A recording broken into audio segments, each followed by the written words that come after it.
책 속의 바다. 오늘의 책. 에드워드 애슈턴 미키 세븐. 당신은 오늘 죽었습니다. 하지만 몇 시간 후 기억을 유지한 채 같은 몸으로 태어날 것입니다. 당신은 여전히 죽기 전에 당신이라 말할 수 있나요? 테세우스의 배, 미키 세븐을 소개합니다. 사람이 더 이상 살지 않는 지구. 사람들은 지구가 아닌 다른 곳을 찾기 시작했고, 미드가르드라는 행성에서 살아가던 미키는 새로운 개척지를 찾는 우주선에 탑승하기로 합니다. 그리고 지금 가장 멍청한 죽음을 앞두고 있습니다. 미키 세븐은 눈으로 덮인 니프라임 행성에서 토착 생명체인 크리퍼에 대한 정찰을 하던 중 원숭이처럼 생긴 커다란 바위를 보고 신기해하다 크리퍼들의 소굴로 추정되는 곳에 빠지고 맙니다. 깊은 구덩이에 빠지면서 부상을 입은 미키 세븐은 상공에 있는 친구 베르토에게 내려와서 구조해 줄 수 있는지 물어봅니다. 하지만 베르토는 거절합니다. 미키 세븐은 익스펜더블이기 때문입니다. 익스펜더블은 개척 업무에서 발생할 위험한 모든 일에 투입되는 임무를 맡습니다. 항성 사이를 이동하는 동안 우주선의 외부 수리부터 토착 생명체와의 전투, 새로운 개척지 환경에 일부러 노출되는 임상실험 등 죽을 것을 알고 임무를 수행하게 됩니다. 익스펜더블은 죽더라도 추출한 DNA 샘플을 이용해 신체를 새롭게 복원하고 기억을 백업해두어 죽게 되더라도 이전의 기억과 경험을 가진 상태로 다시 살아나기 때문입니다. 익스펜더블은 불멸의 삶이었지만 소모되는 부품과도 같은 삶을 살아야 하는 것입니다. 미키는 지금까지 6번 죽었고 7번째 미키인 미키 세븐은 가장 멍청한 죽음을 눈앞에 두고 있는 것입니다. 그런 미키 세븐을 베르토는 익스펜더블이란 이유로 오랜 시간 함께한 친구임에도 구하러 오지 않고 돌아갑니다. 그리고 애인인 나샤가 미키 세븐을 구하러 옵니다. 나샤에게 미키는 익스펜더블이지만 사랑하는 사람이었고 그렇기에 죽는 것을 당연하게 받아들이고 아무렇지 않게 보고만 있을 수 있는 존재가 아니었던 것입니다.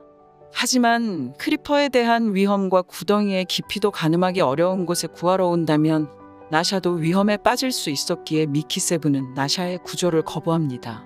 그리고 주변을 다시 잘 둘러봅니다. 크리퍼들의 소굴로 추정되는 깊은 구덩이 속에는 동굴 입구가 여러 개 있었습니다. 미키 세븐은 그중 한 동굴을 골라 걸어가기 시작합니다. 동굴을 따라 걸으면서 자연적으로 만들어진 동굴이 아님을 확신하게 된 미키 세븐은 점차 들리는 알 수 없는 소리에 두려워하며 계속 걸음을 옮겼지만 결국 소리의 정체와 마주하게 됩니다. 그것은 바로 거대 크리퍼였습니다. 여러 마디로 이루어진 몸과 마디마다 달린 한 쌍의 다리들, 동굴 내 시선이 닿는 곳까지 길게 이어진 몸통의 거대 크리퍼를 마주치게 된 것입니다. 거대 크리퍼는 미키 세븐을 들어올리더니 어딘가로 향해 가기 시작합니다. 그리고 처음 떨어진 곳과 비슷한 동굴에 데려다 놓고 사라지고 맙니다. 미키 세븐은 그곳에서 빛을 감지하고 눈벽을 힘껏 밀치고 밖으로 나가게 됩니다. 거대 크리퍼가 미키 세븐을 밖으로 나갈 수 있도록 놓아주었던 것입니다. 밖으로 나온 미키 세븐은 베르토와 나샤에게 곧장 연락했지만 연락이 되지 않았고 곧이어 큰 문제점을 깨닫게 됩니다. 베르토가 아침까지 기다리지 않고 돌아가자마자 자신의 죽음을 보고했다면 미키 세븐과 미키 에잇이 동시에 존재하게 되는 것입니다. 소모품 작업자인 익스펜더블이 중복되는 일은 많으면 좋지 않을까 생각할 수 있지만 거의 모든 개척지에서 중복된 익스펜더블은 범죄자보다 못한 취급을 받게 돼 있었습니다. 게다가 자원이 한정적인 개척지에서 미키 세븐과 미키 에잇에게 충분히 제공할 수 없는 보급과 식량의 문제도 있었습니다. 하지만 미키 세븐은 검문소를 문제없이 통과하자 미키 에잇으로 등록한 사람이 없음을 알고 다행인 마음으로 방으로 향합니다. 그리고 방문의 열쇠를 꽂는 순간 이미 열려있는 방문의 심장이 쿵쾅거리기 시작합니다. 그리고 침대에 있는 미키 에잇을 보게 됩니다. 미키 세븐이 걱정하던 문제가 생기고 말았습니다. 그것은 미키 에잇에게도 큰 문제였습니다.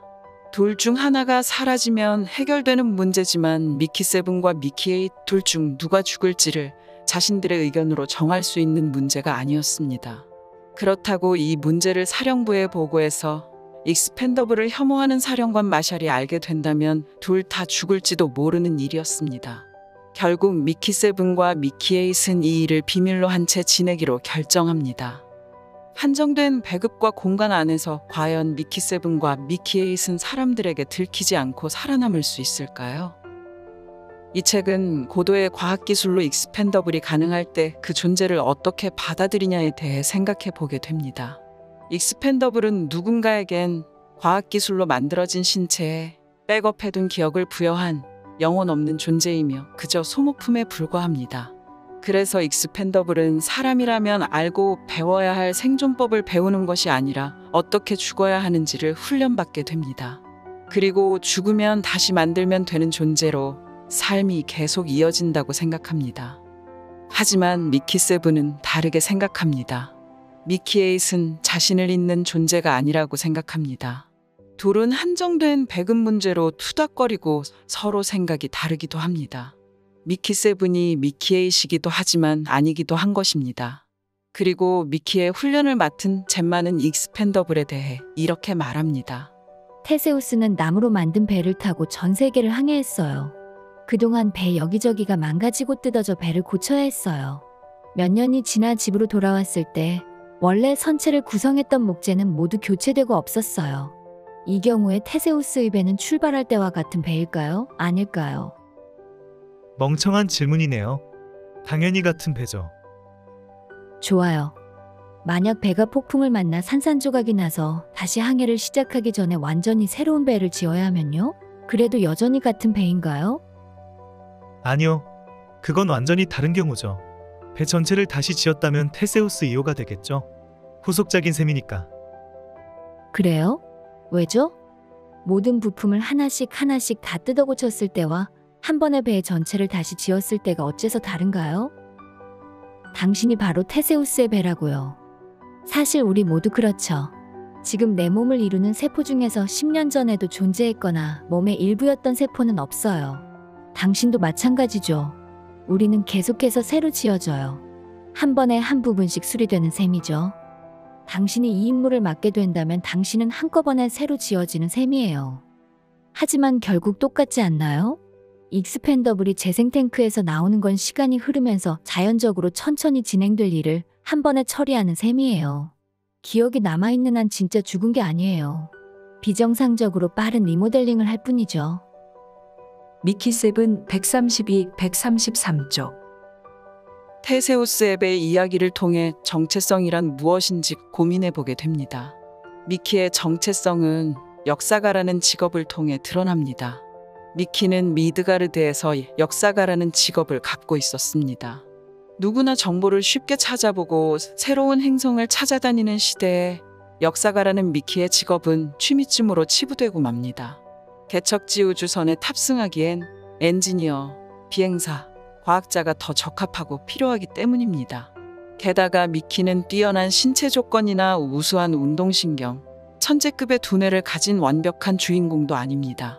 하지만 지난 개척 행성들의 성공과 실패 사례들의 자료를 보면서 해결 방법을 찾아나갑니다. 이 책은 현재와 과거 이야기가 반복됩니다. 현재, 과거, 현재, 과거. 이렇게 이야기가 되는데 처음엔 이 과거 이야기가 그다지 궁금하지 않습니다. 지금 미키의 상황과는 연관 없어 보이는 다른 행성들의 옛날 일이기 때문입니다. 현재 미키 세븐이 들키지 않고 상황을 어떻게 해결할지 더 궁금할 뿐입니다. 하지만 현재와 과거가 하나의 이야기로 연결되면서 마지막에 완성되기 때문에 책을 다 읽고 나면 역사학자 E.H. 카의 역사란 현재와 과거 사이에 끊임없는 대화라는 말을 그대로 실감할 수 있습니다. 과학소설인데도 마지막까지 읽었을 때 미키가 역사가라는 것, 개인의 역사가 한 세계의 역사와 끊임없이 영향을 주고받는 것, 그리고 우리가 역사에 대해 왜 알아야 하는지를 새삼 깨닫게 되는 점이 상당히 매력적으로 다가오는 작품입니다. 이 책은 설국열차, 괴물, 기생충의 봉준호 감독의 차기 영화 원작 소설로 니프라임 행성의 모습과 크리퍼, 과거와 현재가 반복되는 이야기 구조를 어떻게 연출하게 될지 기대됩니다. 자신만의 미키와 나샤의 모습, 니프라임 행성을 떠올려 보면서 영화의 모습과 비교해도 재밌을 것 같습니다. 미키 세븐은 소모품으로 취급받는 작업자, 정체성의 의미, 역사의 필요성, 우주시대 등 생각해 볼 많은 것들을 담고 있습니다. 그리고 끔찍한 고통에서 죽은 것을 기억하고 6번이나 죽었음에도 유머와 재치를 잃지 않은 미키 세븐의 이야기 자체가 재밌습니다. 과연 미키들은 무사할 수 있을까요? 책 미키 세븐이었습니다. 좋은 하루 되세요.